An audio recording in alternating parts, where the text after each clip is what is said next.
Vedanta oil and gas કંપનીના શેરમાં તેજી દિલ્હી હાઈકોર્ટના એ નિર્ણય બાદ આવી છે, જેમાં કોર્ટે કેન્દ્ર સરકારની વાંધા અરજીને ફગાવી દીધી છે. આ નિર્ણય સાથે જ આશરે $99 મિલિયન એટલે કે લગભગ 950 કરોડ રૂપિયાના વિદેશી આર્બિટ્રલ એવોર્ડ લાગુ કરવાનો રસ્તો સાફ થઈ ગયો છે. એટલે કે કેન્દ્ર સરકારે વાંધા અરજી કરી હતી વેદાંતા ઓઇલ એન્ડ ગેસ સામે, એ દિલ્હી હાઈકોર્ટે ફગાવી દીધી છે અને શેરમાં તેજી જોવા મળી, જેમાં 950 કરોડ રૂપિયાના આર્બિટ્રલ એવોર્ડ લાગુ કરવાનો રસ્તો સાફ થઈ ગયો.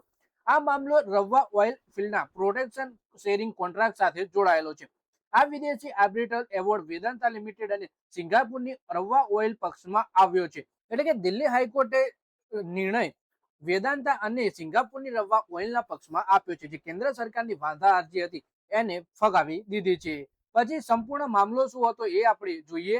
વિવાદની શરૂઆત 2014માં થઈ હતી, જ્યારે કેન્દ્ર સરકારે $99 મિલિયન ની રકમને લઈને કારણ બતાવ નોટિસ જારી કરી હતી. ત્યારબાદ વેદાંતા અને રવા ઓઇલની રકમના નિર્ધારણ માટે આર્બિટ્રેશન ટ્રિબ્યુનલ તરફ જવાનું વિચાર્યું. આર્બિટ્રેશન ટ્રિબ્યુનલ 2016માં વેદાંતા અને રવા ઓઇલના પક્ષમાં અંતિમ નિર્ણય લીધો હતો. બાદમાં આ એવોર્ડને મલેશિયાની અદાલતોએ પણ યથાવત રાખ્યો હતો. પછી કેન્દ્ર સરકારે શું દલીલ કરી હતી એ જોઈએ તો દિલ્હી હાઈકોર્ટમાં કેન્દ્ર સરકારે દલીલ કરી કે આર્બિટ્રેશનલ ટ્રિબ્યુનલનો નિર્ણય ભારતની પબ્લિક પોલિસી વિરુદ્ધ છે. સરકારનું કહેવું છે કે ટ્રિબ્યુનલે પ્રોડક્શન શેરિંગ કોન્ટ્રાક્ટની શરતોમાં ફેરફાર કરાતા પ્રોફિટ પેટ્રોલિયમમાં મળનારા હિસ્સાને $99 મિલિયન સુધી ઘટાડી દીધો. જોકે દિલ્હી હાઈકોર્ટે સરકારના વાંધાઓને ફગાવી દીધા અને વિદેશી મધ્યસ્થ ચુકાદાઓને લાગુ કરવાની પરવાનગી આપી દીધી છે. આજે વેદાંતા ઓઇલ એન્ડ ગેસના શેર 5.2% તેજી સાથે $38.39 ઉપર કારોબાર કરી રહ્યા હતા. અદાલતના નિર્ણયને રોકાણકારોએ કંપની માટે સકારાત્મક માન્યો, જેનાથી શેરોમાં ફરી ખરીદારી જોવા મળી છે.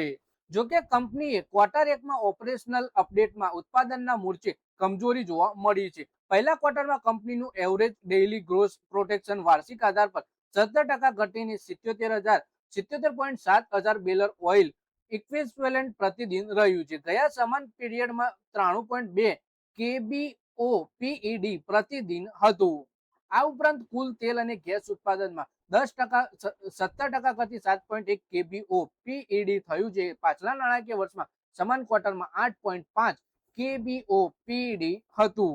તો મિત્રો, આ વિડીયોમાં વાત કરીએ આપણે વેદાંતા ઓઇલ એન્ડ ગેસના શેર વિશે, જેમાં દિલ્હી હાઈકોર્ટે એ નિર્ણય કર્યો કે જેના કારણે સરકારની વાંધા અરજી ફગાવી દેવામાં આવી અને વેદાંતાના પક્ષમાં નિર્ણય આપવામાં આવ્યો, જેથી શેરમાં પણ આપણને 5% જેટલી ભારે તેજી જોવા મળી. તો મિત્રો, આ વિડીયોમાં બસ આટલું જ. હવે મળીએ આવનારા વિડીયોમાં. ત્યાં સુધી વિડીયોમાં લાઈક કરો, કોમેન્ટ કરો અને વિડીયો પોતાના મિત્રો સાથે ફેસબુક, ઇન્સ્ટાગ્રામ, વોટ્સએપ બધી જગ્યાએ શેર કરો.